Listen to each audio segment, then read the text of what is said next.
ఎదుటోనికి డబ్బు ఉంది, మన దగ్గర డబ్బు లేదు అని ఎప్పుడు బాధపడొద్దు. వాడు కష్టాన్ని నమ్ముకున్నాడు, సంపాదించుకున్నాడు. నువ్వు కూడా కష్టపడు నీ రెక్కలతో. ఖచ్చితంగా నువ్వు ఎప్పుడైనా ఆ స్థాయికి చేరుకుంటావు.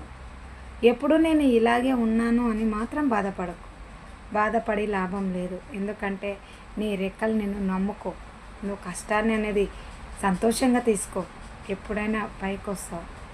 వాడు ఎదుగుతున్నాడు, మనం ఎదగట్లేదు అని ఎప్పుడు బాధపడద్దు. బాధపడమనుకో కష్టం ఇంకా మనతోనే ఉంటుంది. ఎదిగేవాని పైన అస్సలు ఏడవద్దు. వాడు ఎదుగుతూ పోతూ ఉంటేనే మనం కూడా ఎదగాలనే నమ్మకం కలుగుతుంది. అరే మనం కూడా కష్టపడితే వానిలాగా పెరుగుతామేమో, చేయగలుగుతామేమో, సంపాదించుకునగలుగుతామేమో అని అనిపిస్తుంది. కంపల్సరీ ఒకరిని అనుకోవద్దు, మనం తగ్గొద్దు. రెండో చెయ్యండి. దయచేసి ఈ చిన్నదానికి సబ్స్క్రైబ్ చేసుకోండి ఫ్రెండ్స్.